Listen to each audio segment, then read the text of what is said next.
دوستو، اللہ والوں سے محبت، اللہ کا ذکر کرنا، اللہ کے لیے جینا، یہ ہم مسلمانوں کو اللہ تعالیٰ نے حکم فرمایا، اور اسی کے لیے یہاں آئے ہیں۔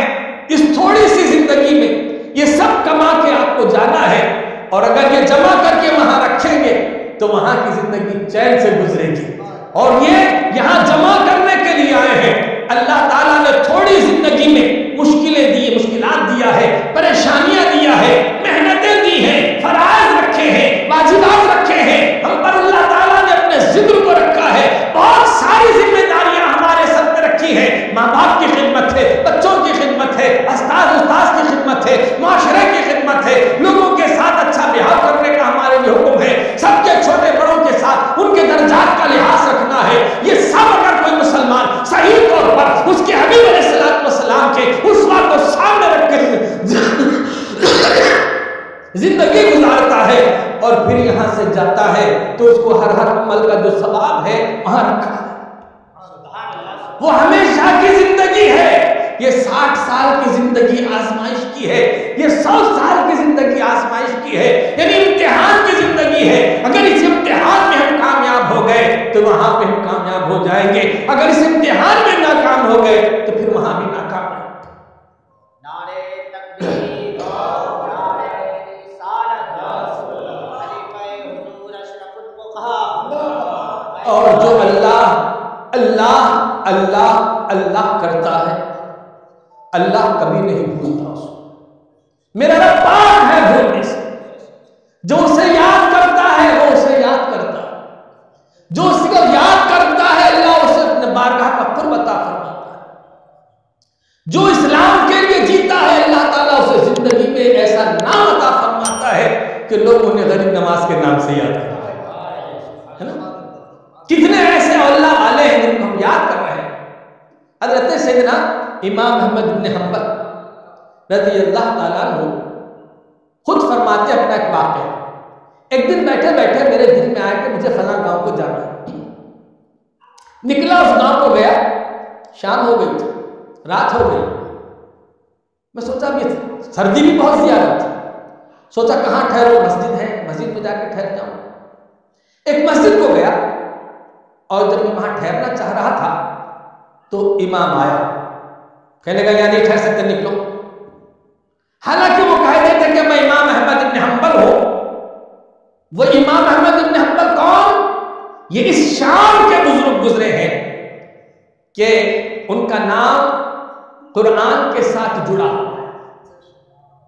ایک زمانہ تھا جب قرآن مجید کے خلاف ایک جنگ ہو رہی تھی، اور اس جنگ کا کرنے والا خود اس زمانے کا بادشاہ تھا، قرآن کے متعلق عقیدے کو بگاڑ رہا تھا۔ اس وقت اگر اس کے خلاف کسی نے آواز اٹھائی تھی تو وہ حضرت سیدنا امام احمد بن حنبل تھے۔ امام احمد بن حنبل کو پکڑ کر لایا گیا بادشاہ کے دربار میں، اور کوڑے مارے جا رہے تھے، آپ کو کوڑے مارے جا رہے تھے۔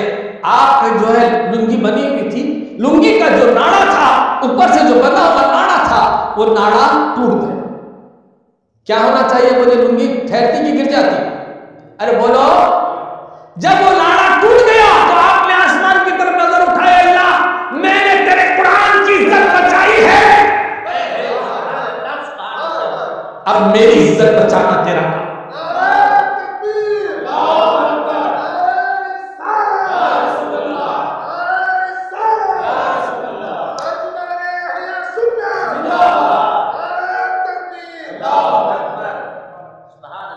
ناڑا ٹوٹ گیا مگر لنگی جیسے کہ ویسے کھڑی ہوئی تھی۔ وہ کہہ رہی تھی اپنے زبان سے کہ تم نے کچھ اور سوچا تھا، اللہ کا منشا کچھ اور ہو رہا ہے۔ تم ان کو ذلیل کرنا چاہتے تھے، اللہ ان کو عزت عطا فرما رہا ہے۔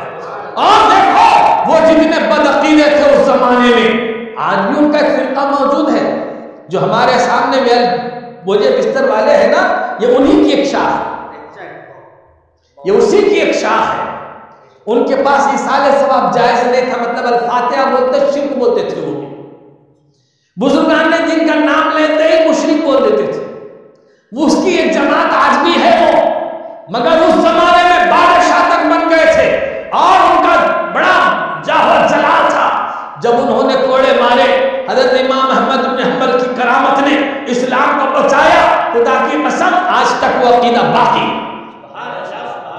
آج وہ عقیدے والے نہیں رہے، آج ان کی حکومتیں ختم ہو گئی، ان کا زور ختم ہو گیا، لیکن امام احمد بن حنبل کا نام رضی اللہ تعالیٰ عنہ کے ساتھ باقی رہا۔ وہ امام احمد بن حنبل جو اپنے زمانے میں اپنی کرامات سے بہت مشہور ہو گئے۔ آپ جانتے ہیں غوث پاک کا نام سنا ہے آپ نے؟ ہاں، غوث پاک جس امام کے پیچھے چلتے ہیں وہ حضرت امام احمد بن حنبل ہے۔ ہاں، جیسے آپ امام ابو اعظم ابو حنیفہ کے طریقے پہ چلتے ہیں، ویسے ہی غوث پاک امام احمد بن حنبل کے طریقے پہ چلتے ہیں، تو وہ حنبلی ہیں اور ہم حنفی ہیں۔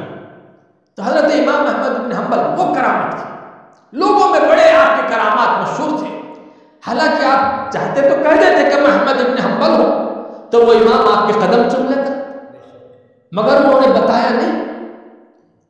ہمارے بزرگوں کی عادت تھی، میں فلاں نہیں کہتے تھے، میں نے یہ کر دیا، میں نے وہ کر دیا، میں نے فلاں کر دیا، میں نے یہ کر دیا ہے۔ بعض تقریر کرنے والوں کی یہ بڑی عادت ہے، ہاں، اپنا وظیفہ پوری تقریر میں گنگناتے ہیں، اپنی کرامت سناتے ہیں، اپنا بڑکپن بتاتے ہیں، اور لوگ سمجھتے ہیں واہ یہ مول صاحب اتنے بڑے تھے کیا؟ اب دوسرے دن سے وہ مول صاحب کی رٹ سنا رہے ہیں، اور جو 10 سال 15 سال سے علی حسن آپ کے پاس خدمت کر رہا اس کو بھولی گئے۔ انہوں نے کبھی اپنی کرامت سنا ہی نہیں نا، یہ اگر کرامت سناتے تو آپ کو معلوم ہوتا۔ یہی کیا کرامت ہے کہ آپ کے اس کتا گوڑم میں 15 سال سے ٹک کے بیٹھا ہوا، یہ کرامت سے بڑی کرامت ہے، ورنہ یہاں پر اس علاقے میں اتنے سکون کے ساتھ رہنا یہ عام آدمی کے بس کی بات نہیں، اتنے صبر کے ساتھ ہزار مشکلوں کی مشکلوں کو جھیلتے ہوئے آپ ان سب کا مقابلہ کرتے ہیں، کلمہ حق امام احمد رضا کا تذکرہ کرتے ہوئے یہاں موجود ہے، اہل سنت کے عقیدے کی اشاعت کرتے ہوئے موجود ہے۔ تو یہ حضرت امام احمد بن حنبل نے اپنے نام نے سنایا، کہا کہ میں عاجزی کرنے لگا، میں مسافر ہوں مجھے رہنے دو، میں مسافر ہوں مجھے رہنے دو، لیکن اس نے دھکے دے کے آپ کو نکال دیا۔ کہتے ہیں چلو ٹھیک ہے، وہاں سے نکلا تو مسجد کے سامنے بھی سائبان پڑا ہوا رہتا ہے نا چھوٹا سا گیٹ کے پاس، سوچے اس کے نیچے بیٹھ جاؤں، گیٹ کے پاس آئے، وہاں بیٹھنا چاہتے تھے کہ وہاں پہ سنتری آ گیا، پہرا دار آ گیا، کہنے لگا اٹھو، کہاں سے آ جاتے نہیں والا، چلو یہاں سے، وہاں سے ڈھکل دیا۔ آپ وہاں سے نکلے، اتنے میں سامنے گھر کے سامنے جیسے مڑوا رہتا ہے، اسی مڑوے میں جا کے بیٹھنا چاہتے تھے کہ یہ سنتری پھر وہاں پہنچ گیا، کہ چلو اٹھو نکلے یہاں سے، یا نہیں بیٹھنے دے گا تم کو۔ ادھر سے امام آ گیا، ادھر سے یہ آ گیا، 2-4 آدمی راستے کے جانے والے جمع ہو گئے، آواز بلند ہو گئی، خوب زور زور سے شور ہونے لگا، اور حضرت امام احمد بن حنبل کی حد تک کی جا رہی، وہاں سے وہ ڈھکل دیا، یہاں سے یہ ڈھکل دیا، ادھر سے وہ نکال دیا۔ اتنے میں مسجد کے بازو میں ایک روٹی بنانے والا رہتا تھا، تندور کی روٹی، وہ سنا کہ کچھ بڑی آوازیں آ رہی رات کے وقت، دروازہ کھول کے باہر دیکھا تو ایک آدمی کو 4-5 آدمی گھیرے ہوئے ہیں اور زور زور سے جھگڑا ہو رہا ہے۔ تو وہ وہاں پہنچا، بولے کیا بات ہے بھائی، کیا جھگڑا کیا ہے؟ تو بولے وہ حضرت امام احمد بن حنبل ان سے مخاطب، بولے بھائی میں مسافر ہوں، میں وہاں رہ رہا تھا تو وہاں سے مجھے دھکا دے کے نکال دیا، یہاں بیٹھا تھا تو یہاں سے اٹھا کے بھگا دیے، میں یہاں رہنا چاہتا تو یہاں بیٹھنے نہیں دے رہے، یہ چاروں طرف سے مجھے گھیرے ہوئے۔ ٹھیک ہے کوئی بات نہیں، سب چھوڑو، میں ان کو میں لے جاتا ہوں، چلیے آپ میری بھٹی میں بیٹھیے۔ حضرت امام احمد بن حنبل کہتے ہیں میں سوچا چلو اللہ کا کرم ہو، سردی میں بھٹی کے پاس گرم گرم رہنے کو موقع ملے گا، میں گیا اور بیٹھ گیا۔ اب میں اپنے کام میں نماز پڑھنا تھا، میں نماز پڑھ کے بیٹھ گیا تو میں اس آٹا گوندنے والے کو دیکھ رہا ہوں، کہتا سبحان اللہ، گوندتے ہوئے الحمدللہ، سبحان اللہ، الحمدللہ، آٹا پلٹاتا ہے، گون رہا ہے، سبحان اللہ، الحمدللہ، سبحان اللہ، الحمدللہ۔ حضرت امام احمد بن حنبل کہتے ہیں بہت دیر سے دیکھ دیکھ کے میں نے ان سے پوچھا یہ تم کب سے کر رہے ہو؟ بولے جب سے ابا مجھے دے کے گئے تب سے میں اپنے والد صاحب کی زندگی سے کام کر رہا ہوں، یہی کام کرتا ہوں۔ بولے یہ جو وظیفہ، بولے یہ بھی تبھی سے پڑھ رہا ہوں، تبھی سے یہ وظیفہ بھی پڑھ رہا ہوں۔ حضرت نے پوچھا اس کا کچھ فائدہ بھی دیکھا ہے؟ اتنا پڑھ رہے ہو، اس کا کچھ فائدہ بھی دیکھا ہے؟ ہاں بہت دیکھا۔ جو دعا مانگی اللہ نے قبول فرمائی، میں نے جس کے لیے دعا کی اللہ نے قبول فرمائی، مگر ایک دعا قبول نہیں۔ لیکن وہ کون سی؟ کہنے لگا میں نے اللہ تعالی سے دعا کی تھی کہ یا اللہ احمد بن حنبل کا مجھے دیدار کرا۔ وہ دعا ابھی تک میری باقی ہے۔ یہ سن کر حضرت امام احمد بن حنبل رونے لگے، زار زار رو رہے ہیں۔ تو اس نے پوچھا آپ کیوں روتے ہیں؟ دعا میری قبول نہیں ہوئی، آپ کیوں روتے ہیں؟ کہا تیری دعا کے لیے، تجھ سے ملانے کے لیے وہاں سے لایا، ان کے دھکے کھلایا، اس کے دھکے کھلایا، تیرے پاس مجھے پہنچایا، تیری دعا قبول ہو گئی اسی لیے میں یہاں آ گیا۔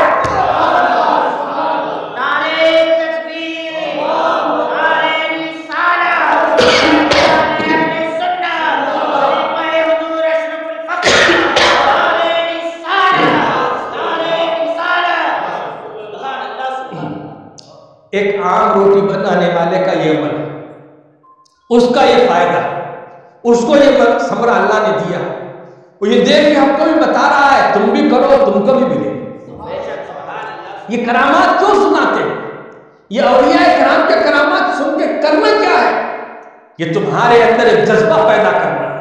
یہ ان کے لیے اللہ نے ممکن کیا ہے تو تمہارے لیے بھی ممکن ہے۔ وہ فیض کل دینے والا تھا تو وہ فیض آج بھی دیتا ہے۔ وہی نام کل اس کا دے دستگیری کر رہا تھا، وہی نام آج بھی دستگیر ہے۔ وہی نام اس کی مشکل کشائی کر رہا تھا، آج بھی وہ نام مشکل کشا ہے، آج بھی وہ فیض دینے والا ہے۔ مگر شرط یہ ہے کہ ہمارے اندر صحیح عمل ہو، عمل کرتے جائیں۔ دوستو اللہ کے رسول نے جو دینا تھا ہمارے سامنے رکھ دیا ہے۔ اچھا برا اختیار کرنا یہ آپ کی اور میری مرضی کی بات ہے۔ جس نے اچھا چننا ہے وہ چن لیا اور وہ اچھوں میں شمار ہو گیا۔ جس نے اپنے لیے برائی چنی ہے وہ دنیا میں بھی برا دیکھے گا اور آخرت کی ہمیشہ کی جو زندگی ہے وہاں تو وہ برائی کو پائے گا، اور اس وہاں پر اللہ تعالیٰ کے پاس اس بچانے والا کوئی اور نہیں ہے، کوئی ہمارے لیے سفارش کرنے والا نہیں ہوگا۔ اللہ تعالیٰ سفارش بھی قبول کرے گا تو انہی کے حق میں قبول کرے گا جس کے لیے اس کی مرضی ہے،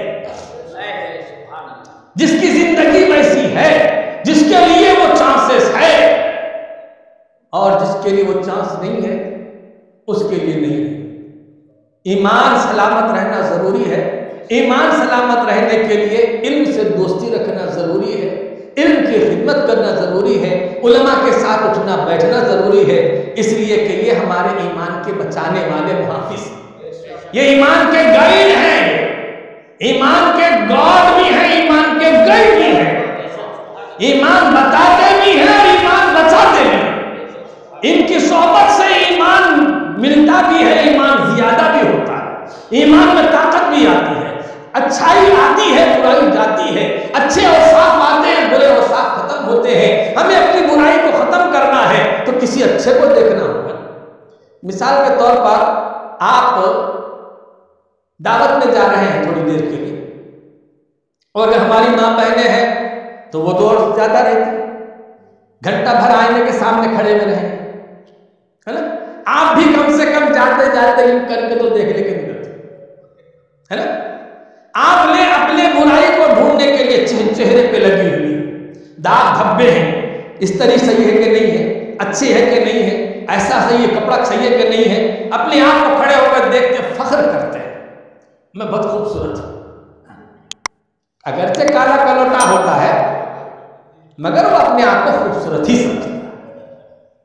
دنیا میں اگر کوئی آدمی اپنے آپ کو بدصورت سمجھے تو کبھی آئینہ نہیں دیکھتا، ہاں ہر آدمی اپنے آپ کو خوبصورت سمجھتا اور ہے بھی، کیوں نہیں؟ اللہ تعالیٰ نے فرمایا کہ لقد خلقنا الانسان فی احسن تقویم، ہم نے انسان کو بہترین شکل میں پیدا فرمایا، تو وہ اللہ تبارک و تعالیٰ نے پیدا فرما، اور ہم اپنے دعوت میں جانے کے لیے آئینے کے سامنے کھڑے ہو کر اپنے دائیں بائیں وہ سامنے دکھتا مگر پیچھے کا نہیں دکھتا، دکھتا کبھی آئے گا؟ وہ حجام کے پاس جانا پڑتا ہے نا، وہ تو ممکن نہیں، صرف سامنے ہی نظر آتا ہے، پچھلا نظر نہیں آتا۔ ہر ایک کا یہی حال ہے، اپنے آپ کو اچھا سمجھ رہا ہے، پیچھے کتنے غیر کے نہیں معلوم۔ وہ اپنے عیب نہیں دیکھتا ہے، وہ صرف اپنے سامنے دیکھتا ہے۔ تو ہم نے اپنے عیب دیکھنے کے لیے آئینے کے سامنے کھڑے ہو کر اپنا جائزہ لیا اور سمجھ رہے ہیں کہ ہم بہت اچھے ہیں۔ تو دعوت میں جانے کے لیے، یہاں دعوت میں، شادی کی دعوت میں، کسی پارٹی میں جانے کے لیے یا کسی بڑی میٹنگ میں شریک ہونے کے لیے آپ کے کپڑوں کو بھی دیکھا جائے گا، چہرے کو بھی دیکھا جائے گا، آپ کے اٹھنے بیٹھنے کو بھی دیکھا جائے گا، آپ کے ادب کو بھی دیکھا جائے گا، طریقے کو بھی دیکھا جائے گا کہ یہ کیسا ہے، اور اس کے بعد پھر آپ کے ساتھ ویسی ریسپیکٹ ہوگا، ویسی آپ کو عزت اور سامان بھی دیا جاتا ہے۔ تو وہ ساری چیزیں آپ یہیں سے ریئل سر کر کے وہاں پہنچ رہے ہیں، اور اللہ کرم سے اگر آپ کامیاب ہو جاتے ہیں تو آپ کو عزت بھی مل جاتی ہے، دعوت میں آپ کو رسپیکٹ بھی مل جاتا ہے، عزت بھی مل جاتی ہے، اعزاز بھی مل جاتا ہے۔ تو یہاں دنیا کی دعوت میں کپڑا دیکھا جاتا ہے، چہرہ دیکھا جاتا ہے، داڑھی دیکھی جاتی ہے، مونچھ دیکھی جاتی ہے، آنکھوں کو دیکھا جاتا ہے، آپ کے پاس عطر کی خوشبو آ رہی ہے نہیں آ رہی یہ دیکھا جاتا ہے۔ دوستو اللہ کی بارگاہ میں بھی پسند کرنے کے لیے اس کے حلیوں کو دیکھا جاتا ہے، اس کے طریقے کو دیکھا جاتا ہے، اس کی عبادتوں کو دیکھا جاتا ہے، اس کے طریقے کو دیکھا جاتا ہے، اور وہ طریقہ کہیں ملنا ہے تو ہمارے پاس وہ آئینہ یہ علماء، یہ عالم اس کا آئینہ ہے، مصطفیٰ کے علم کا آئینہ ہے۔